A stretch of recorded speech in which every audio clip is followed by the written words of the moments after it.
Assalamualaikum warahmatullahi wabarakatuh. Yang saya hormat Kepala SMK Ibu Sri Widiati SPDMPD.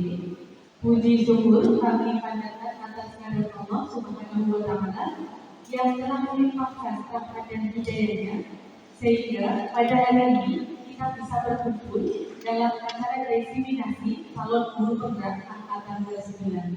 Hadirin yang kami hormati, untuk membuka acara pada pagi hari ini, marilah kita buka acara dengan bacaan basmalah bersama-sama. Acara yang kedua, menyanyikan lagu Indonesia Raya. Indonesia tanah airku, aduh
Hadirin yang kami hormati, acara yang ketiga adalah doa. Allahumma shalli ala Muhammad wa ala ali Muhammad. Rabbana atina fid dunya hasanah wa fil akhirati hasanah wa qina adzabannar. Subhanaka rabbil izzati amma yasifun. Salamun alal mursalin walhamdulillahi rabbil alamin. Acara selanjutnya adalah sambutan dari Kepala SMK Negeri 1. Kepada beliau, Ibu Sri Widiati SPDMPD, kami persilakan. Assalamualaikum warahmatullahi wabarakatuh.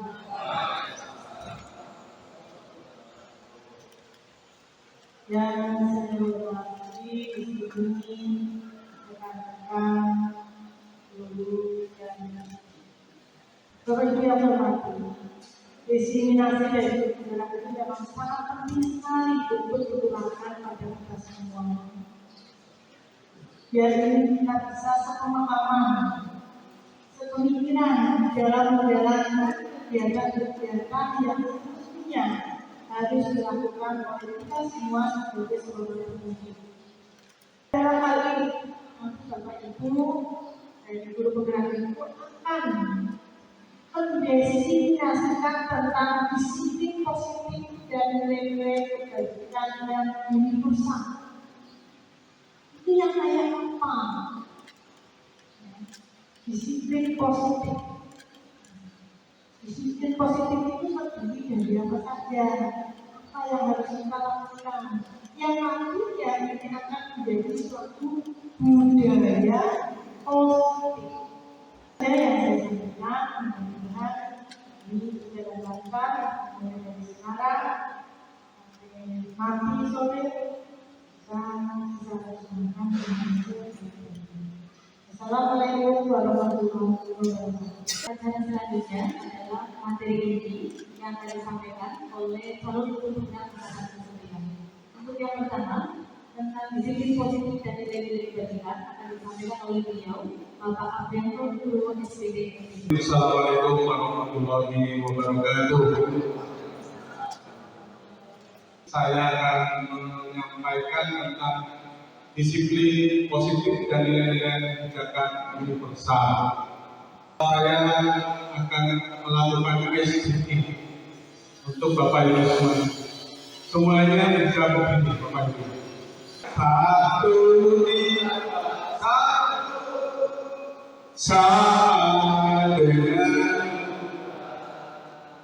dua ditambah dua sama dengan empat, empat ditambah empat sama dengan delapan, delapan ditambah delapan sama dengan 16. Tepuk tangan. Terima kasih. Mudah-mudahan itu jawabnya ya Bapak Ibu ya. Terima kasih. Jadi pada ini disiplin positif dan kebijakan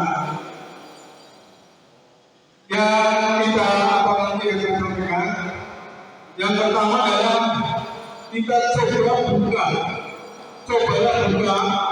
Jadi Bapak Ibu silakan tangannya dikepalkan. Tangannya dikepalkan. Jadi Anda nanti mengepalkan tangannya, di mana dalam kepala tangannya itu bahwa di dalamnya ada barang berharga yang luar biasa. Yang itu menyangkut pada kehidupan Bapak Ibu semua. Nah, nanti teman Anda nanti mencoba untuk membukanya dari kepala tangan Anda, temannya yang sebelahnya untuk membuka, dan temannya membuka dengan sekuat tenaga, dengan ini berarti pokoknya sampai dengan tangan itu bisa terbuka. Setelah itu, ya, setelah itu bergantian, cukup. Kita lihat di sini. Karena ada pertanyaan. Kita lihat di sini. Setelah selama 30 menit, silakan didiskusikan dengan teman Anda dari kegiatan tadi. Nanti ada pertanyaan seperti ini. Apakah Anda atau B membuka kepala tangan Anda? Apakah Anda atau teman Anda membuka kepala tangan Anda? Mengapa? Apa alasannya? Atau B membuka kepala tangan Anda? Pak Kiri yang membuka alasannya karena mempertahankan isinya Teman saya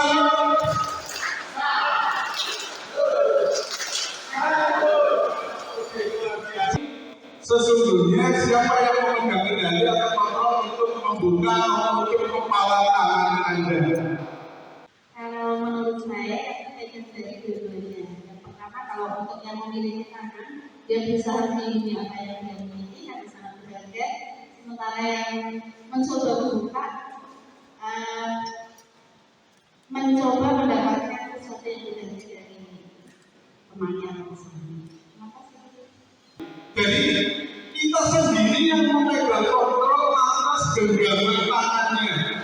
Jadi pastinya genggaman tangan kita kuat untuk tidak melepas. Ya, sehingga yang mengontrol siapa? Yang mengontrol adalah diri kita sendiri. Itu jadi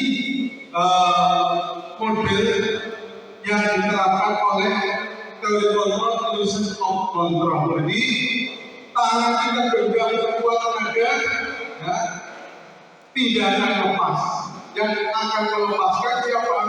Yang melepaskan adalah diri kita sendiri.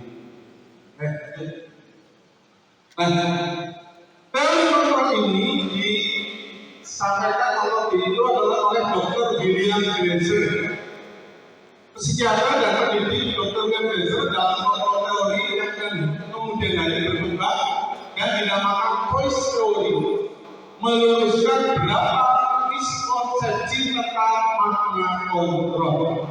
Yang pertama, ilusi guru mengontrol murid. Pada dasarnya kita tidak dapat memaksa murid untuk berbuat sesuatu jika murid tersebut memilih untuk tidak melakukannya. Walaupun teman guru sedang mengontrol perilaku murid, hal demikian terjadi karena murid sedang mengizinkan dirinya dikontrol. Saat itu betul-betul guru menjadi tugas dasar diri murid tersebut. Teori kontrol menyatakan bahwa semua perilaku memiliki tujuan bahkan ada perilaku yang tidak disukai.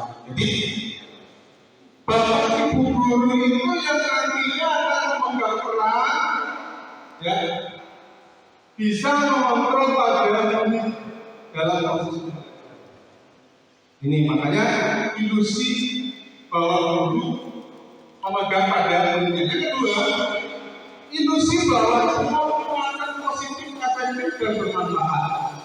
Penguatan positif atau bujukan adalah bentuk kontrol segala usaha untuk mempengaruhi murid agar mengulangi sesuatu perilaku tertentu adalah sesuatu usaha untuk mengontrol murid tersebut dalam jangka waktu tertentu. Kemungkinan murid tersebut akan menyadarinya dan mencoba untuk menolak bujukan kita atau bisa jadi menjadi gantung pada sang guru.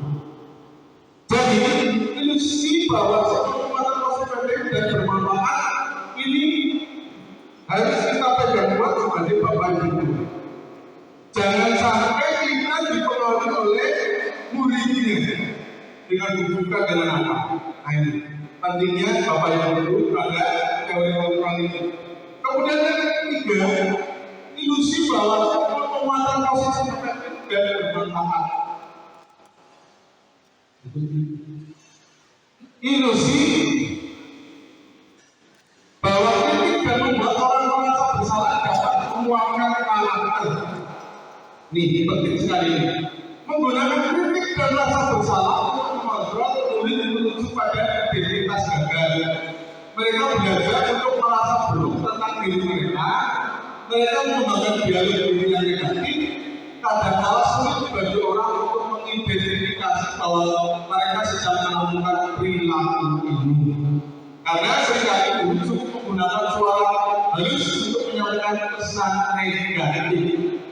Ilusi bahwa kritik dan merasa bersalah adalah menguatkan karakter. Ini Bapak Ibu, jadi bahwa mengkritik itu baik nyatanya. Selama ini kita negatif, kalau dikritik langsung mau darahnya naik ke atas semua, langsung apa saja disampaikan. Ternyata menggunakan teori ilusi ini bahwa justru dengan adanya kritik yang justru akan mengontrol pada bapak ibu semuanya. Ini bapak ibu semuanya. Sehingga nanti akan bisa berpikiran positif. Ini bapak ibu. Luar biasa ya. Kemudian yang keempat, ilusi bahwa orang dewasa memiliki hak untuk memaksa. Banyak orang dewasa percaya bahwa mereka memiliki tanggung jawab untuk berbuat hal tertentu. Apapun yang terima, selama ada sebuah kemajuan berdasarkan sebuah pengumpulan kinerja. Pada saat itu pula orang dewasa menyadari bahwa perilaku memaksa tidak akan efektif untuk jangka waktu panjang dan sebuah hubungan akan terbentuk. Jadi bahwa ilusi untuk ilusi memiliki untuk memaksa. Bapak Ibu, kalau tadi ini sekarang memaksa. Jadi yang namanya memaksa untuk kepada peserta. Besok tugas harus selesai. Jam 00.00. Ini namanya memaksa. Ini tidak akan baik karena memaksa itu akan timbul nanti akan menjadi siswa mempunyai rasa dendam. seperti menghukum namanya, memaksa itu. Ingat Bapak Ibu, oleh siswanya akan terpikir dalam pola pikir kontrolnya dia akan menjadi Bapak Guru kecem ya. Ini. Jadi memaksa itu dalam waktu yang jangka panjang nanti akan menjadikan sesuatu itu akan menjadi punya sifat demikian. Jadi seolah-olah kalau nanti di teori posisi nanti ada di posisi Pak Butuh, nanti ada oleh teman-teman di CGP. Lanjut. Bagaimana cara kita berubah dari paradigma sistem respon pada pendekatan teori kontrol? Bagaimana? Lanjut. Stephen Covey, Principle Centered Leadership 1991 mengatakan bahwa bila kita ingin membuat kemajuan perlahan, sedikit demi sedikit, ubahlah sikap atau perilaku Anda. Namun bila kita ingin memperbaiki cara-cara utama kita, maka kita perlu mengubah kemampuan kita. Ubahlah bagaimana Anda melihat dunia, bagaimana Anda berpikir tentang manusia, ubahlah paradigma Anda, skema pemahaman dan aspek tertentu realitasnya. Jadi untuk menuju perubahan itu memang kita harus memperbaiki dengan model dengan terlalu cepat. Dengan kita mengubah kerangka apa yang kita akan lakukan ke depannya, sehingga nanti akan mendapatkan sebuah perubahan. Lanjut. Perubahan berasal dari diri kita, maka lakukanlah secara bertahap supaya bisa melakukan perubahan positif bagi lingkungan sekitar. Jadi kalau kita akan berubah menjadi budaya positif, maka harus kita berubah dari diri kita sendiri. Apapun yang akan kita lakukan, baik anak-anak ataupun orang lain yang berbuat yang tidak baik, tapi kita dalam pikir kita adalah untuk berpikiran positif. Makna disiplin. Kita masuk ke disiplinnya. Makna disiplin. Kalau kita mendengar disiplin, Bapak Ibu bisa perhatikan di sini. Kebanyakan Bapak Ibu itu adalah kebanyakan orang menghubungkan kata disiplin dengan kata-kata tertib, teratur, dan kepatuhan pada peraturan. Kata disiplin juga sering dihubungkan dengan hukuman. Lari 5 kali lapangan. Ini namanya hukuman.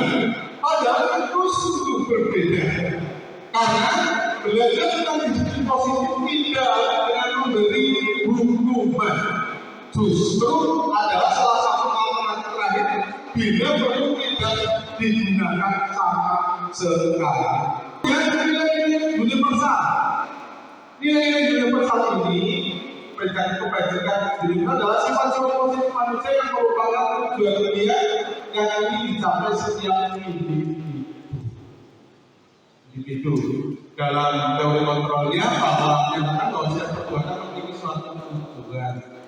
Apa saja? Saya tampilkan dengan itu 3. Apa saja yang dibagikan? Yang pertama adalah sesuai dengan profil pelajar Pancasila. Tetap tepat di dalam kurikulum merdeka ini kita menerapkan yang namanya profil pelajar Pancasila. Terima kasih dari saya. Jadi diskusi ini mudah-mudahan bisa bermanfaat untuk Bapak Ibu semuanya. Terima kasih. Assalamualaikum warahmatullahi wabarakatuh.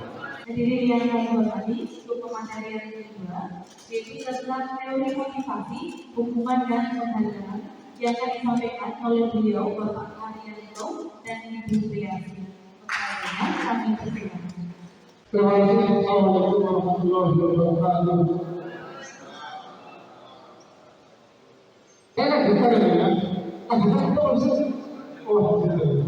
karena pada itu kedua waktunya ada pembahasan terjadi karena dia maksudnya jam 10 malam kami nanti memberikan materi semoga waktunya bermanfaat.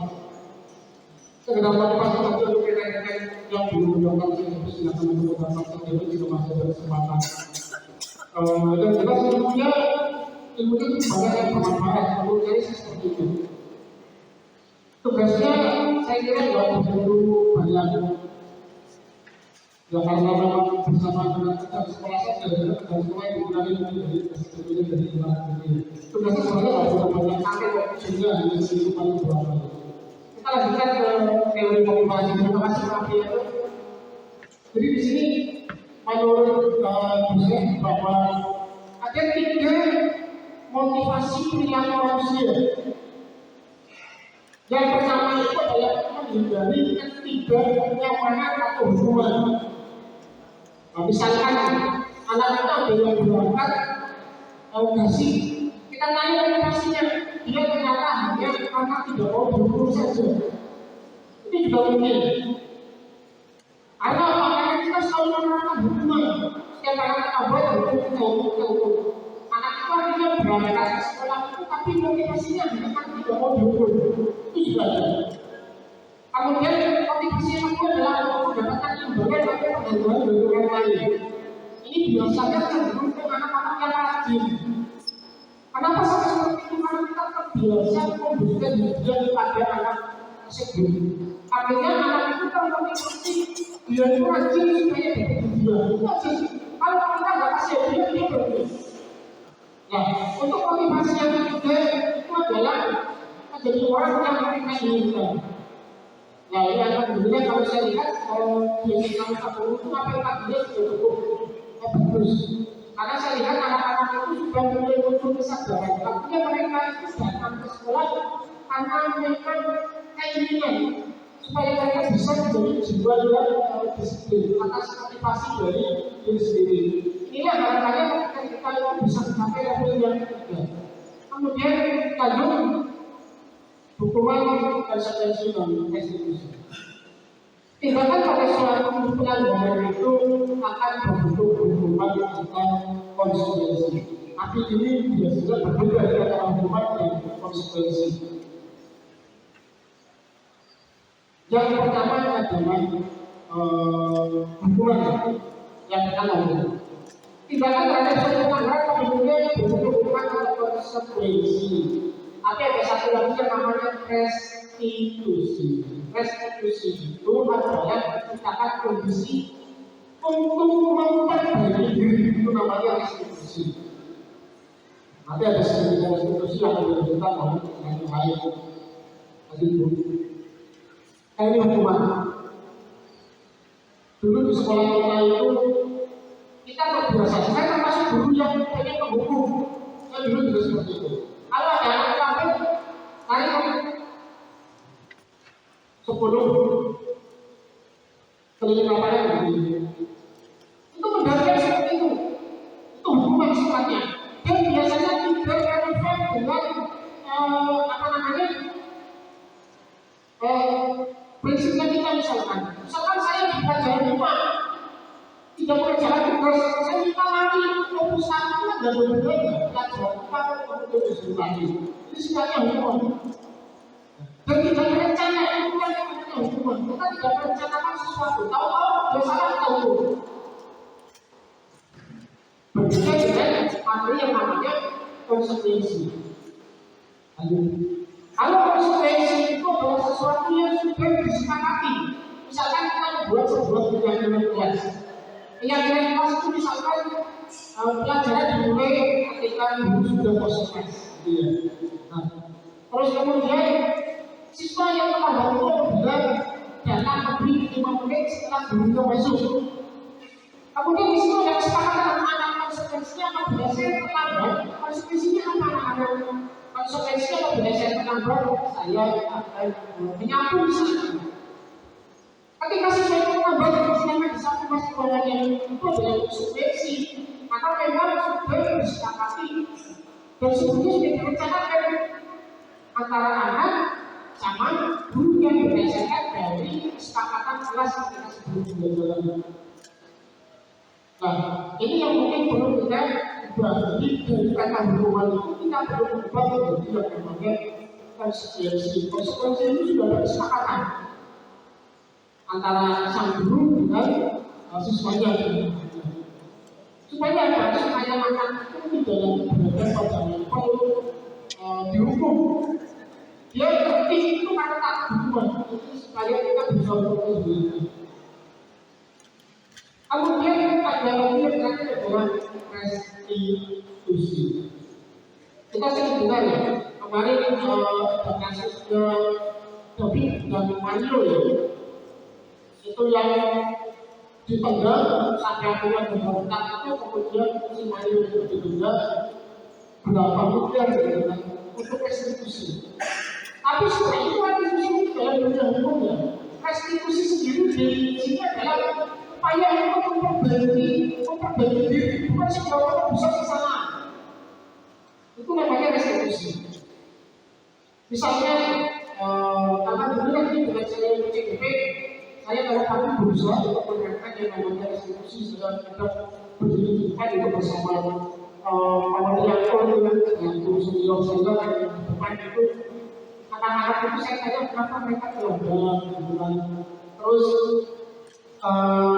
kira-kira apa sih yang kamu ambil? Oh, karena memang saya melanggar disiplin, saya biasa juga disiplin. Apel pagi itu dalam bentuk melatih mereka supaya mereka bekerja di industri tempatnya. Karena kalau di industri itu 30 menit sebelum bekerja itu setiap pagi itu ada briefing. Briefing itu mengevaluasi kegiatan sebelumnya dan untuk menyampaikan rencana kegiatan hari itu. Kemudian saya tanya lagi, kira-kira setelah kamu lambat, apa rencana hari besok supaya kamu tidak lambat? Alhamdulillah kelihatannya hasilnya signifikan ya, dia pakai yang berarti kira-kira bagaimana bisa kita mendapat pakaian kok dan berkapan sehingga institusi seperti itu pakaian kok dan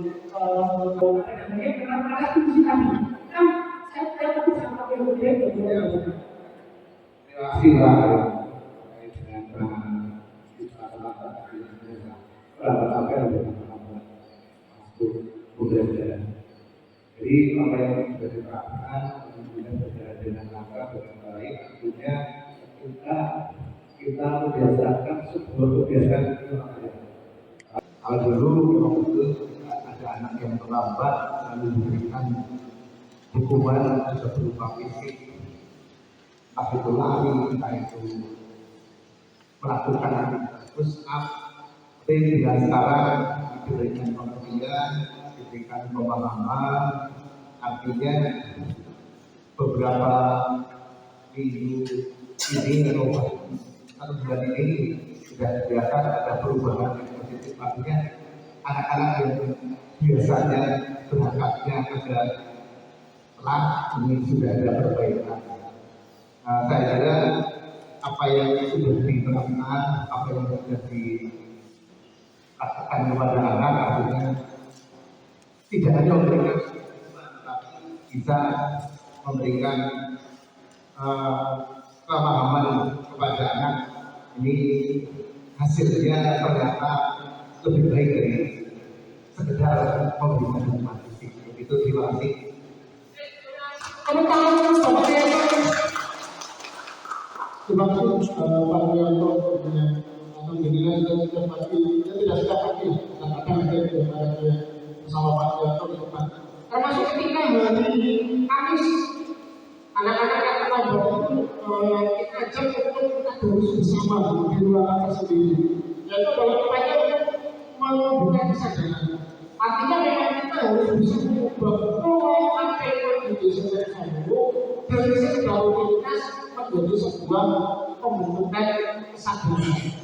Jadi saya kira penting karena SMA itu harus mampu membentuk manusia yang sadar ini, jangan sampai hanya membentuk manusia robot. Mereka hanya bergerak dengan instruksi. Kami sendiri juga merasakan sebenarnya bagaimana anak itu sudah seperti robot. Tidak ada yang masuk awalnya, tidak ada yang bisa dihubungkan berbaris.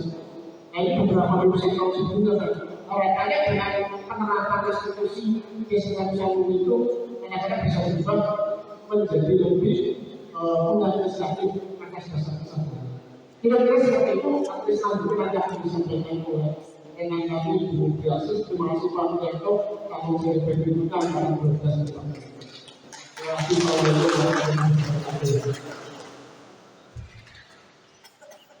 Terima kasih Pak Rianto atas waktunya. Assalamualaikum warahmatullahi warahmatullahi wabarakatuh. Kalau melihat judul itu kan dihukum oleh pemerintahan. Reward, biasanya kita memberikan reward. Adakah Bapak di ruangan ini yang pernah memberikan reward kepada siswa? Pernah? Belum pernah apa sih? Kita sering saya sudah memberikan reward penghargaan kepada siswa. Misalnya saya masuk kelas, saya membawa spidol warna-warni dan saya memberikan reward kepada siswa. Silakan yang bisa mendaftarkan maju ke depan, saya beri 1 buah spidol warna-warni ini. Kira-kira anak-anak sudah tertarik apa? Tertarik? Pada awalnya, karena tujuan saya, pada awalnya tujuan saya memberikan reward ini adalah untuk memunculkan motivasi dari siswa. Tapi apabila reward ini saya berikan secara harus berkepanjangan, ada dampaknya.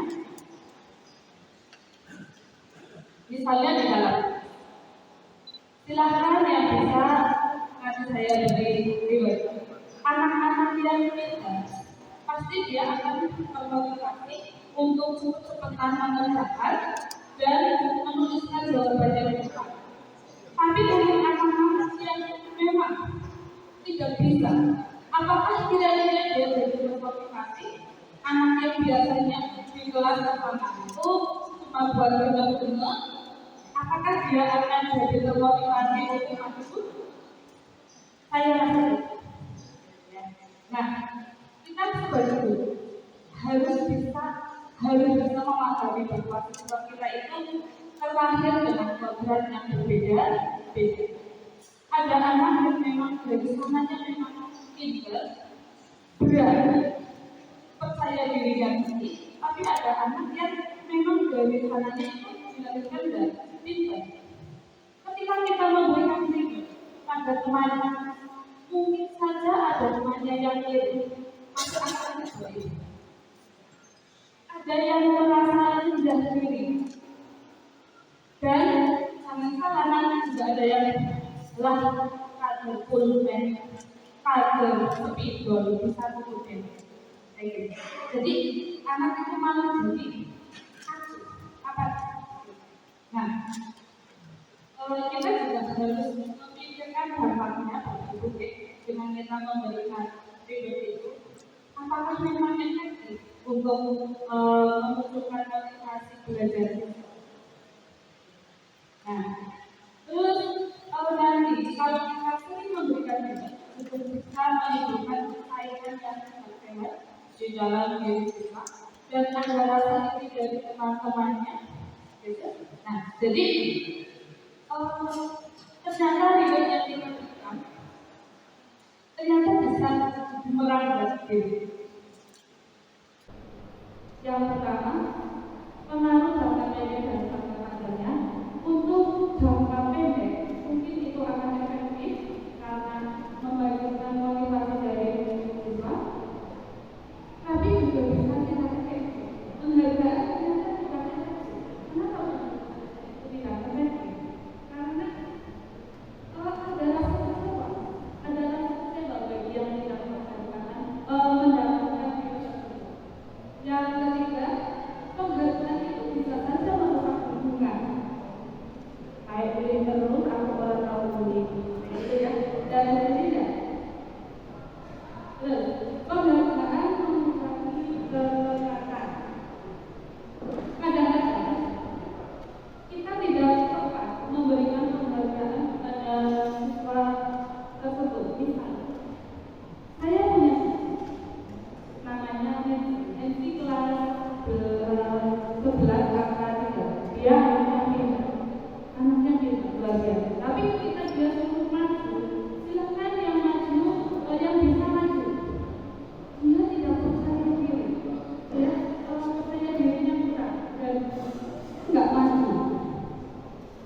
Assalamualaikum warahmatullahi wabarakatuh.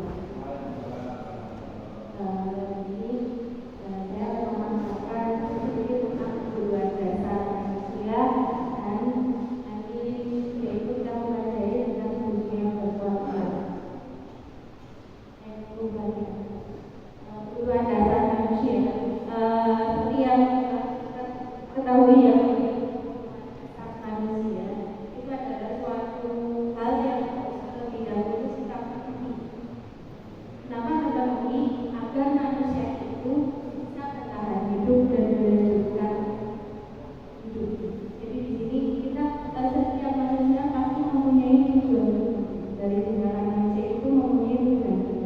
Nah, semua itu kita lakukan ada usaha terbaik kita untuk mendapatkan apa sih yang akan kita inginkan. Apa sih yang akan kita inginkan? Jadi suatu kebutuhan itu ketika kita mendapatkan apa yang kita inginkan, sebetulnya saat itu kita sudah memenuhi satu atau lebih dari satu kebutuhan dasar. Nah, jadi apabila suatu murid melakukan suatu perbuatan yang bertentangan dengan nilai kebajikan itu atau melanggar peraturan, itu sebenarnya mereka sedang melakukan apa ya, gagal dalam memenuhi suatu kebutuhan dasar mereka. Dari 5 kebutuhan dasar manusia, kita belajar dulu yang untuk yang pertama adalah bertahan hidup. Kemudian yang berikutnya yaitu kasih sayang dan rasa terima. Kebutuhan selanjutnya itu kebutuhan kekuasaan, dan kebutuhan berikutnya yaitu kebutuhan tentang kebebasan, dan yang terakhir adalah kebutuhan tentang kesenangan.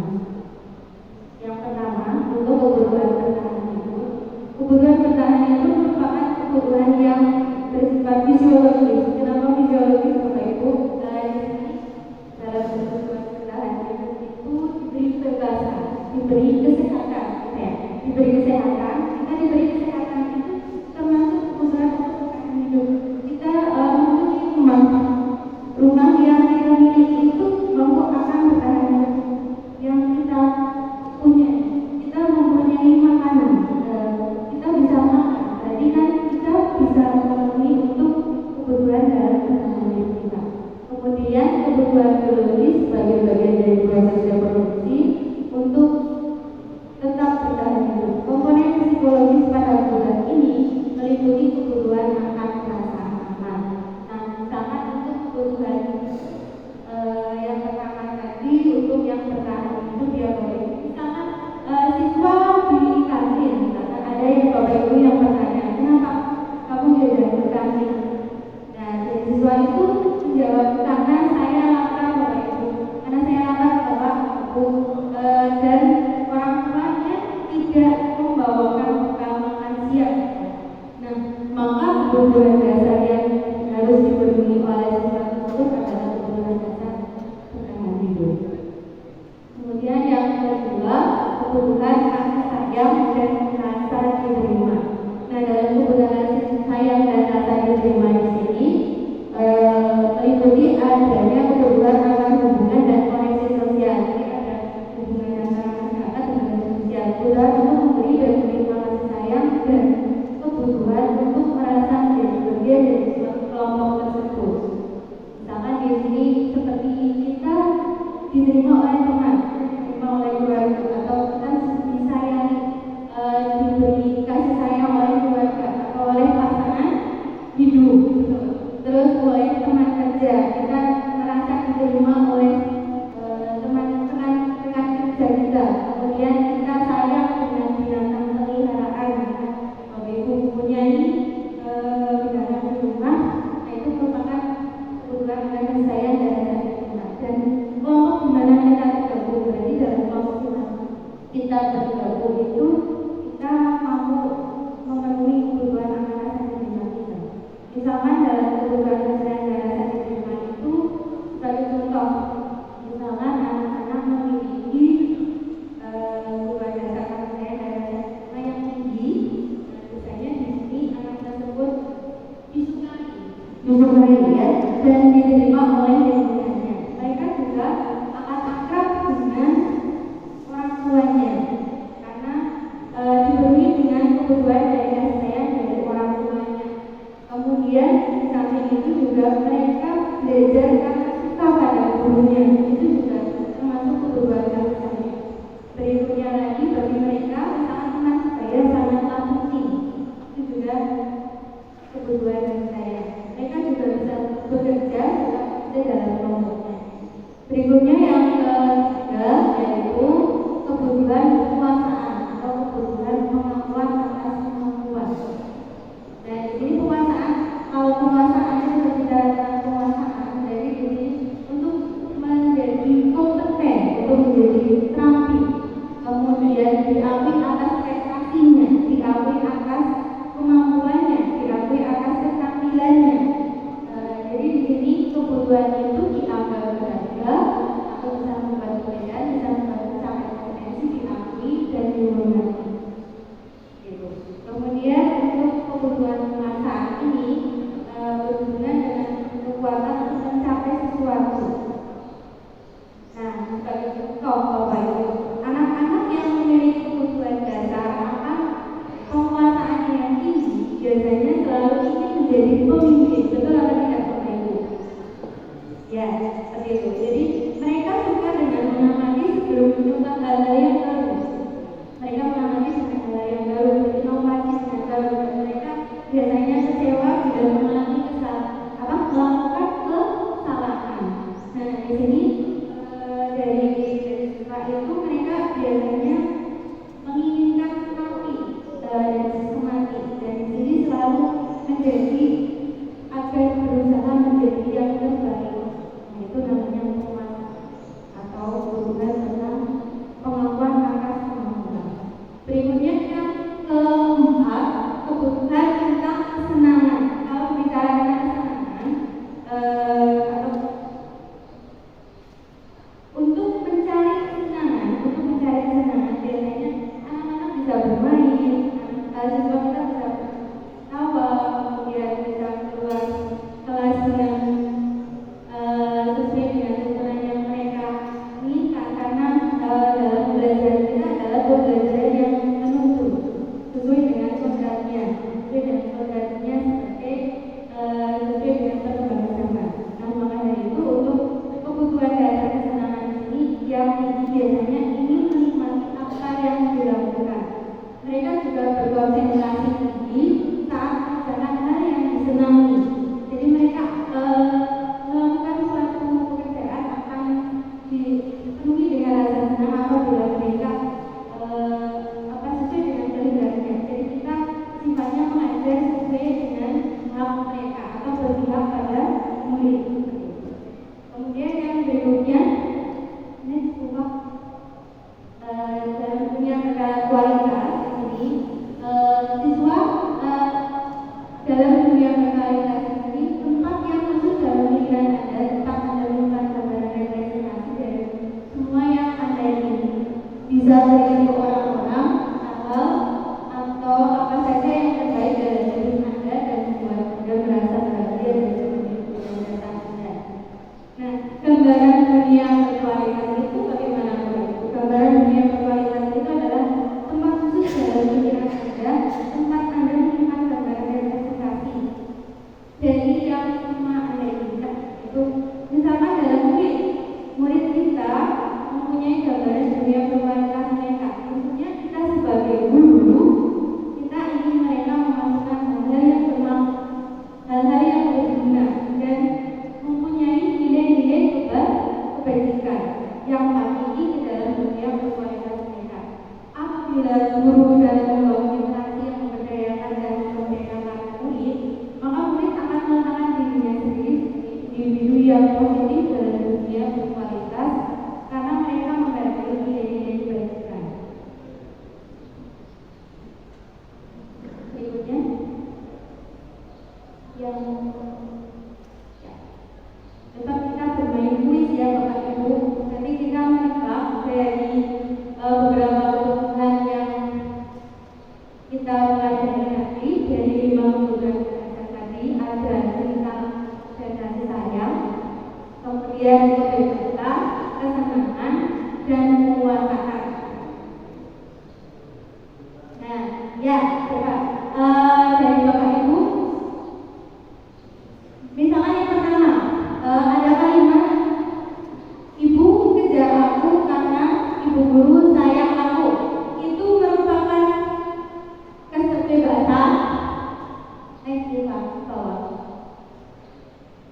kebebasan, cinta dan kasih sayang, kesenangan atau penguasaan. Cinta dan kasih sayang. Oke. Betul. Jadi di sini ada cinta dan kasih sayang itu kita menyampaikan cinta kita atau kasih sayang kita. Kemudian yang kedua, aku hebat kan, bisa bikin ibu guru bicara. Coba menurut Pak Handoyo, kebutuhan mana yang dipenuhi? Apa penguasaan, kesenangan, atau kebebasan, atau cinta dan kasih sayang?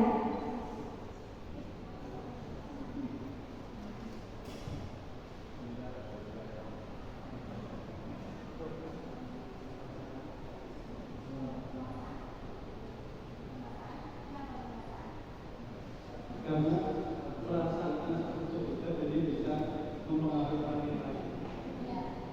Ya, coba. Betul, oke, ya, seperti itu. Berikutnya, aku bosan belajar mewarnai terus di dalam kelas. Itu kira-kira apa, Bapak Ibu? Satin? Yang penguasaan, cinta dan kasih sayang, kesenangan atau betul, kebebasan. Jadi aku bosan belajar dari tadi bebas ya. Yang menginginkan satu kebebasan agar tidak belajar mewarnai. Berikutnya.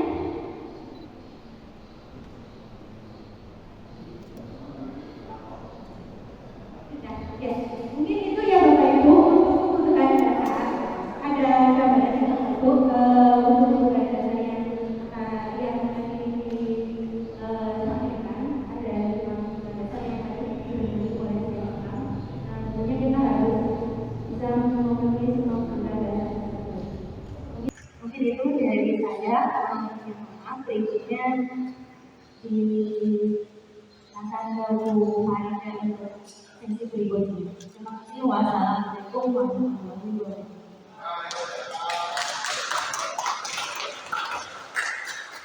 Bagaimana Bapak Ibu? Apakah masih semangat? Ya, untuk lebih menyemarakan lagi pada pertemuan hari ini, mari kita melakukan ice breathing untuk meningkatkan semangat Bapak Ibu semuanya. Allah silakan berdiri Bapak Ibu. Ya, ini namanya alam bawah. Kita kerjakan tentang alam bawah. Kalau boleh di-play dulu. Nanti silakan Bapak Ibu ikuti gerakannya ya. Yo, mulai. Pak Jati yang semangat Pak Jati. Yo, mulai.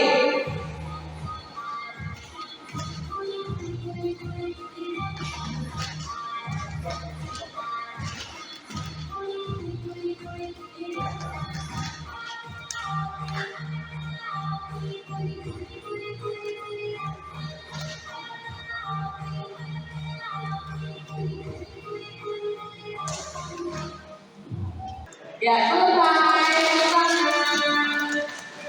Bagaimana bertiga sudah bergerak berapa kilometer?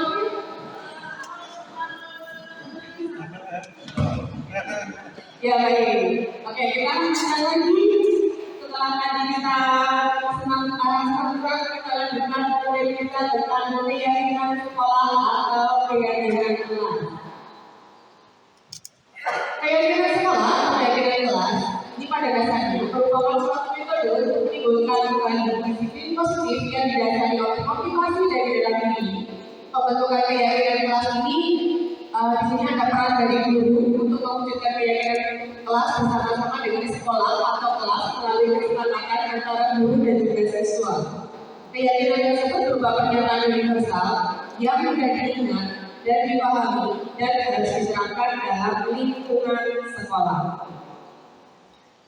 Keyakinan sekolah atau keyakinan kelas bisa kita lakukan melalui diskusi, kemudian melalui pernyataan universal.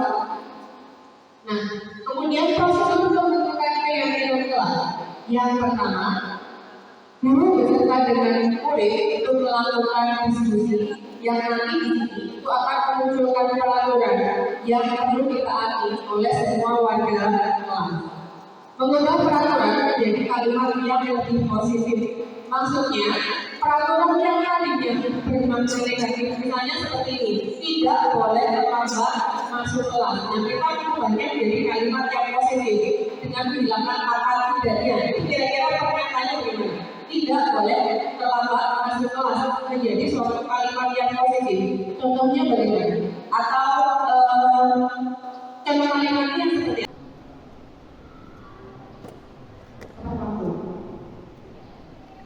Baik, terima kasih Biani. Terima kasih untuk Biani.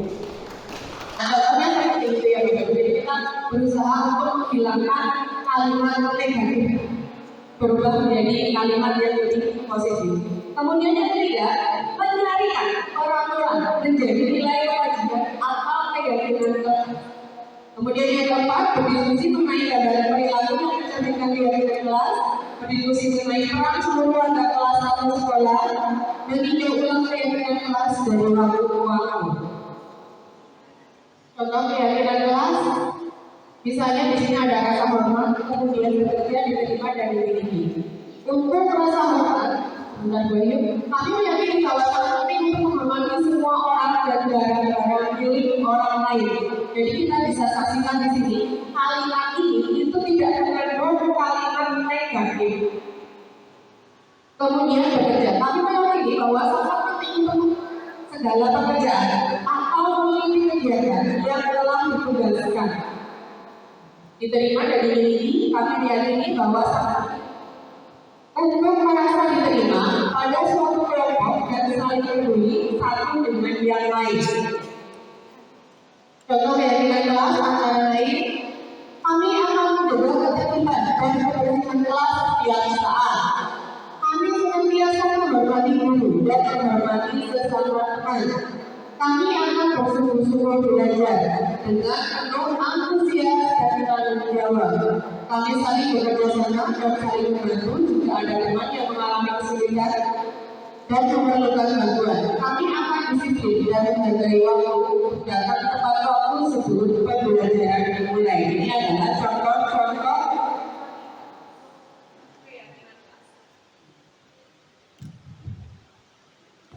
Nah, ini adalah tabel bersikap positif, tampak seperti dan tidak tampak seperti. Nanti Bapak Ibu kami minta untuk menuliskan di KBLT yang sebelah sini tentang yang tampak seperti dan tidak tampak seperti. Tampak seperti misalnya hadir 15 menit sebelum pembelajaran dimulai. Yang tidak tampak seperti terlambat masuk kelas. Tampak seperti mengerjakan tugas tepat waktu dan tidak tampak sepertinya adalah tugas belum selesai dan dikumpulkan sesuai dengan batas waktu yang ditentukan. Kemudian menggunakan kata dengan atribut lengkap dan seragam tetapi tidak menggunakan atribut lengkap. Mengikuti apel pagi dan upacara bendera, tidak mengikuti apel pagi dan upacara bendera. Jadi kalau yang tampak sepertinya itu adalah yang positifnya, tidak tampak sepertinya itu yang negatif, pernyataan negatifnya. Percaya dan menghormati orang lain dan juga balas dirinya. Tampak seperti misalnya meminta izin terlebih dahulu ketika meminjam barang teman yang tidak tampak sepertinya, tidak meminta izin, langsung ambil saja barang milik temannya. Tampak seperti mengembalikan barang milik temannya dalam kondisi baik seperti semula dan mengucapkan terima kasih. Tidak tampak seperti tidak mengembalikan barang dan tidak mengucapkan terima kasih ketika mengembalikan barang milik temannya. Tidak tampak seperti sambil menunggu dan mengucapkan salam sambil tersenyum ketika bertemu guru atau teman lainnya. Tidak tampak seperti tidak duduk, tidak senyum, tidak mengucapkan salam ketika bertemu guru atau teman lainnya.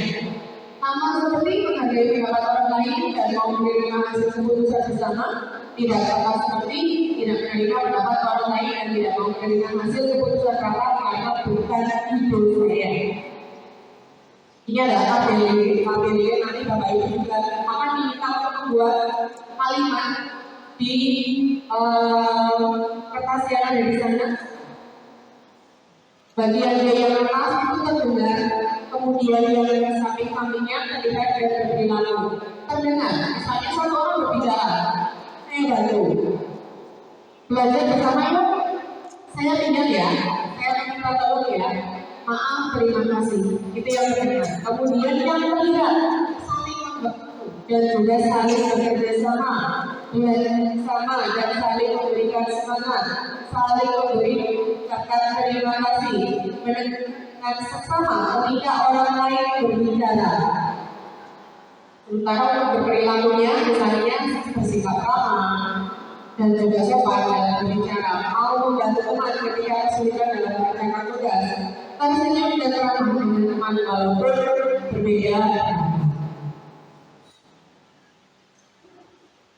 Kemudian nanti Bapak Ibu juga akan diminta untuk menuliskan di kertas yang sebelah sana lagi belajar tentang tugas guru dan guru bukan tugasnya, atau tugasnya itu bukan tugas guru. Tugas guru intinya seperti itu. Yang kedua, mereka materi pelajaran, membuat kegiatan kelas, memberikan motivasi, memberikan referensi yang lain pembelajaran, memberikan contoh perilaku yang baik, memberikan penilaian, memperhatikan selama semua ini dengan adil. Yang bukan tugas gurunya, misalnya menyakiti atau disakiti, memarahi murid, tidak memberikan contoh yang baik kepada murid, memaksakan kehendaknya kepada murid, membedakan murid yang pintar dan yang bodoh, mengerjakan tugas murid, meminta hadiah kepada murid karena keberhasilan prestasi murid. Murid tugasnya dan murid tugasnya bukan. Tugasnya murid antara lain berangkat ke sekolah tepat waktu, menjalankan kegiatan kelas, belajar dengan sungguh-sungguh, mengerjakan tugas yang diberikan guru, mendengarkan guru atau teman lain yang berbicara, bertanya kepada guru jika belum paham, menjaga sopan santun. Sedangkan yang bukan tugasnya menyakiti atau disakiti, berkata-kata jorok, tidak sopan kepada guru dan temannya, tidak mau mengerjakan tugas yang diberikan guru, merusak barang-barang milik orang lain atau guru, mengejek temannya yang tidak bisa mengerjakan tugas, memerintahkan orang lain untuk mengerjakan tugas, dan tidak menghormati kepada guru. Sekian yang bisa saya sampaikan. Semoga apa yang saya sampaikan bisa menginspirasi dan juga bermanfaat bagi Bapak Ibu semuanya. Selanjutnya, waktu selanjutnya saya persilakan kepada Ibu Koordinator, kepada beliau kami persilakan. Terima kasih. Assalamualaikum warahmatullahi wabarakatuh. Dari kegiatan kita untuk merasakan wujudnya sistem positif, kita itu harus mengetahui posisi kontrol kita sebagai guru.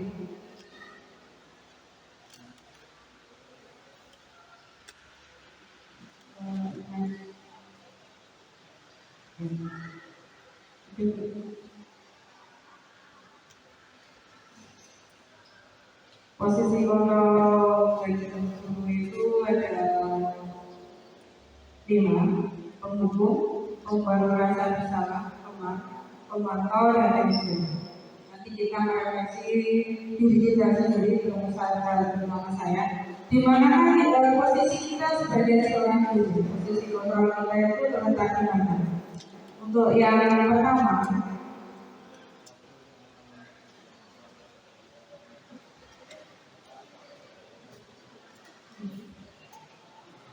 untuk penghubung, seorang penghubung bisa menggunakan dukungan fisik maupun verbal. Tadi sudah disampaikan dan kalau tidak mengerjakan tugas suruh musnah untuk hubungan fisik. Atau kalau saya sendiri melakukan.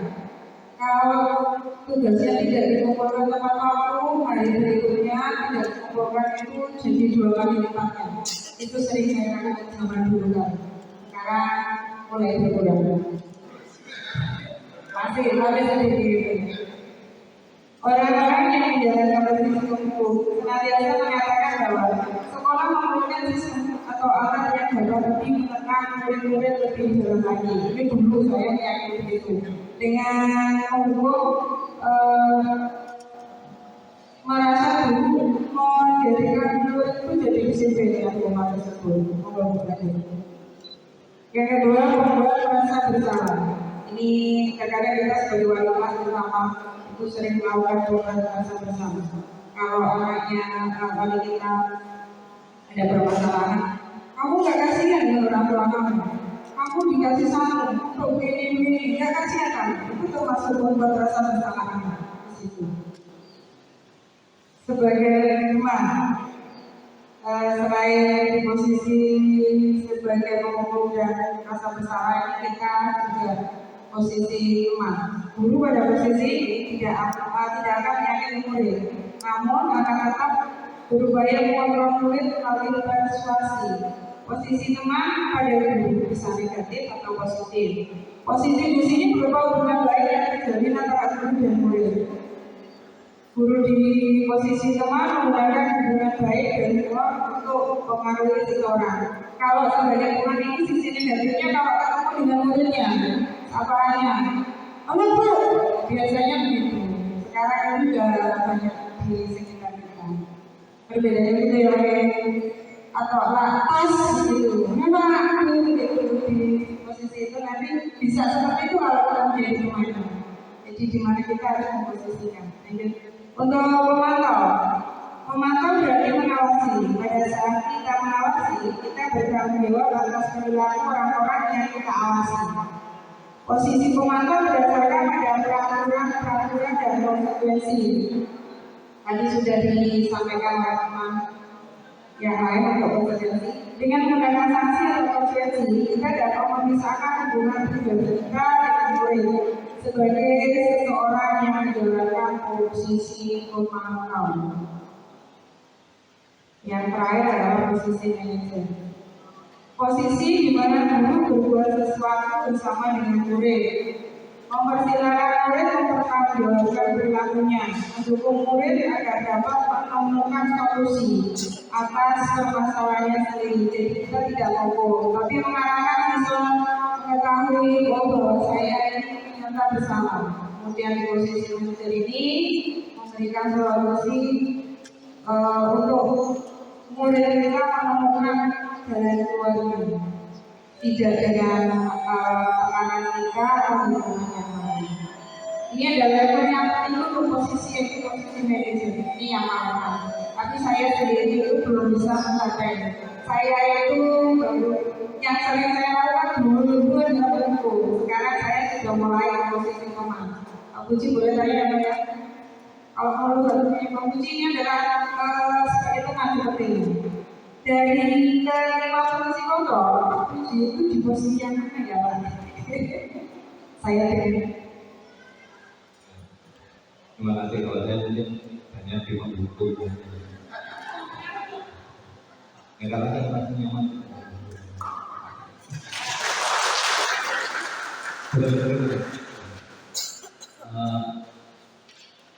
Ketegangan butuh nyaman.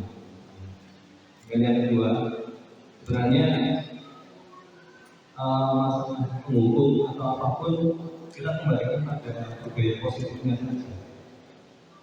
Kalau tadi dikatakan bahwa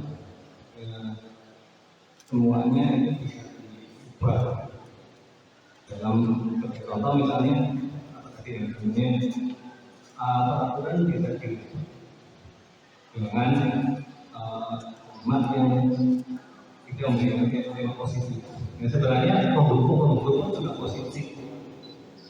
Asalkan tujuannya memang yang murni. Penghukum bukan cara kebijian. Nah, tinggal bagaimana kita mengatur bahwa kita nanti sering menyampaikan pada siswa yang namanya saya murid pun itu dinikmati. Jadi bahasa dinikmati itu kan berarti pasti tidak akan berlanjut. Coba kalau memberikan hubungan itu tulus dari hati gitu kan dirasakan nanti pasti merasa tertekan dari gurunya maupun muridnya. Mungkin enggak, terima kasih. Terima kasih Bapak Ibu. Ya, jadi posisi kontrol itu adalah posisi yang kita. Jadi menyesuaikan kondisi. Ada saatnya kita juga menunggu, tapi langkahnya yang diperbaiki dengan ucapan-ucapan. Begitu Bapak Ibu. Selanjutnya pemateri yang terakhir ya. Bu Siti Aristiani, saya persilakan. Terima kasih. Assalamualaikum warahmatullahi wabarakatuh.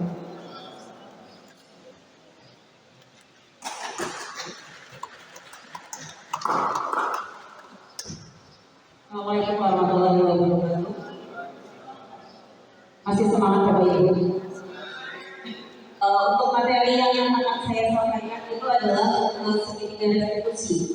Dari tadi mulai dari jam 8 Bapak Ibu sudah mendengarkan materi dari teman-teman saya yang hebat-hebat. Nah, dari kelima posisi kontrol yang tadi sudah disampaikan oleh Bu Guru, terakhir itu adalah manajer. Nah, kita sebagai guru itu hendaknya ada di posisi sebagai manajer. Dan posisi manajer itu nanti kita harus menerapkan segitiga restitusi. Nah, segitiga restitusi itu apa sih?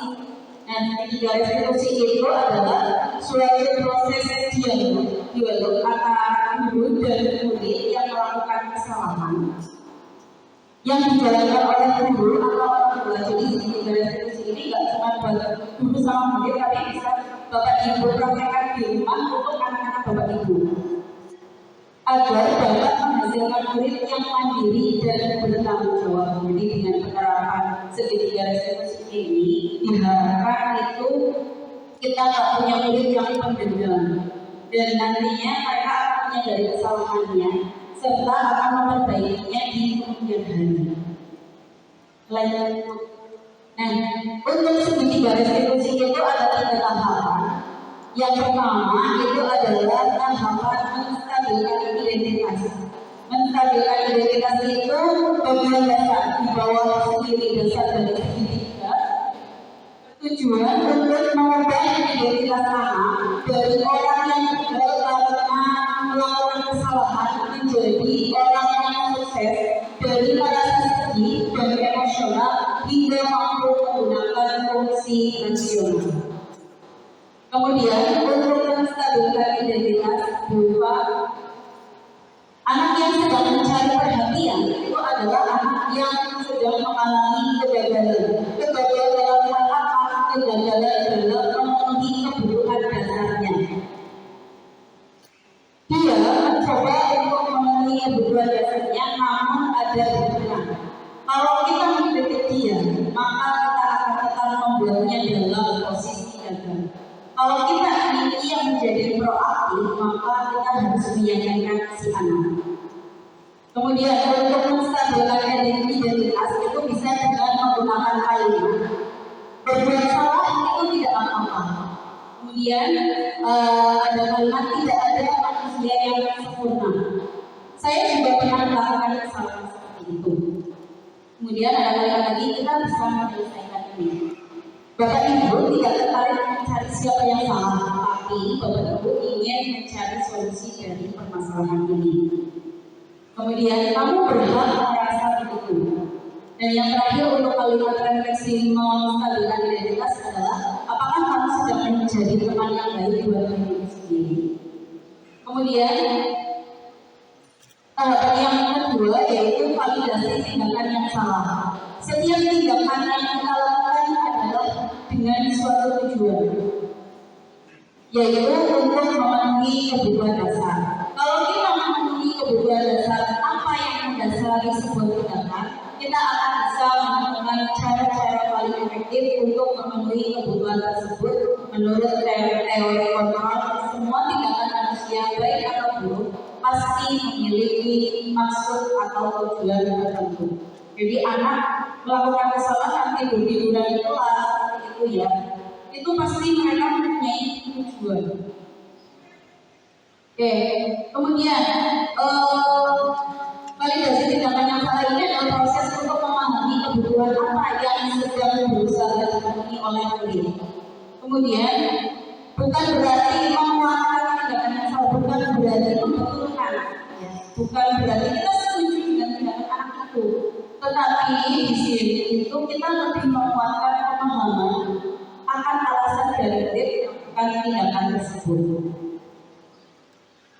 Kemudian untuk kalimat-kalimat dalam memvalidasi tindakan yang salah itu yang pertama ada padahal kamu bisa melakukan yang lebih buruk dari ini. Kemudian yang kedua, kamu pasti punya alasan mengapa melakukan hal itu. Kemudian yang selanjutnya, kamu patut bangga pada dirimu sendiri karena kamu telah melindungi sesuatu yang penting bagimu.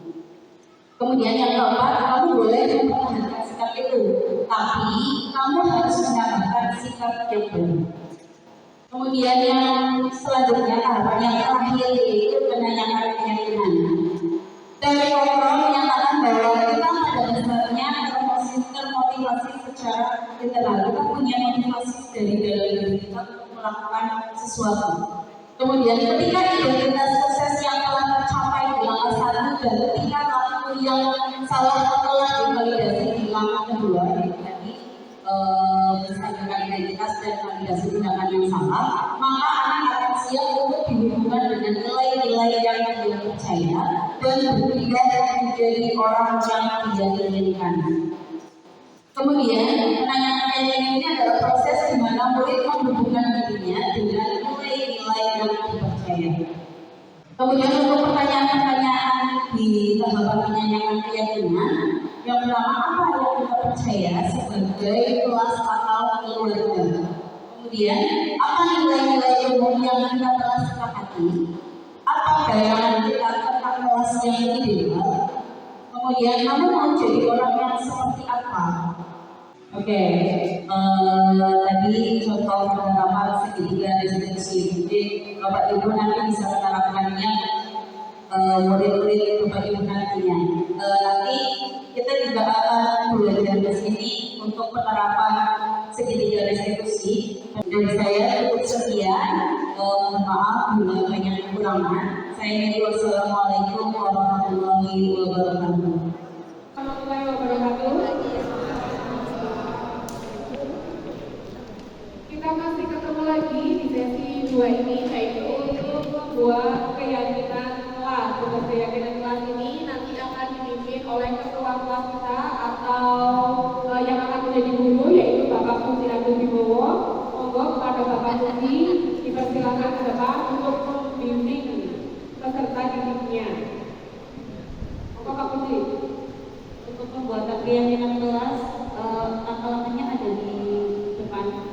Yang pertama, memimpin diskusi mengenai peraturan untuk kelas berupa pernyataan kalimat negatif. Bapak dan Ibu, silakan masing-masing menuliskan di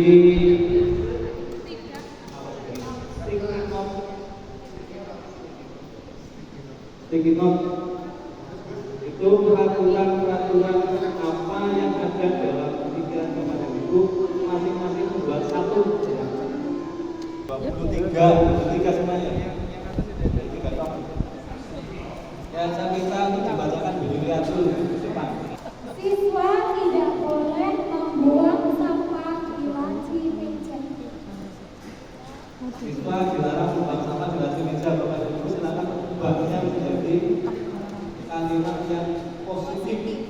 3. Meminta izin sebelum meminjam milik temannya. 4. Menggunakan HP dengan instruksi guru. Jati untuk memandu teman-teman menjadi guru. Buat apa ada tempatnya? Monggo guru saya tugas apa sebagai bagaimana?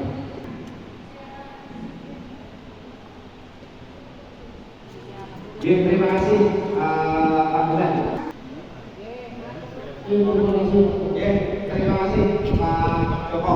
Kemudian KBT dari silakan teman-teman sekalian, kita akan mengisi untuk tabel T dan tabel Y.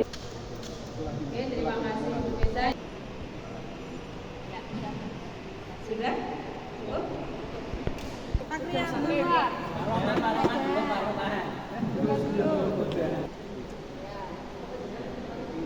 Berikutnya tabel main tulisannya ya.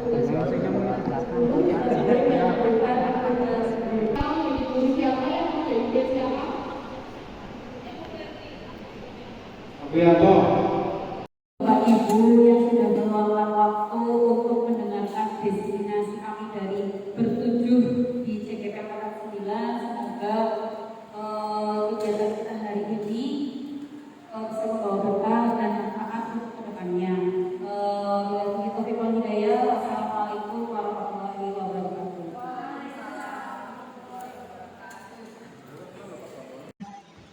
Demikian Bapak Ibu acara desiminasi atau program yang sebelum kita mulai dengan acara selanjutnya, mari kita tutup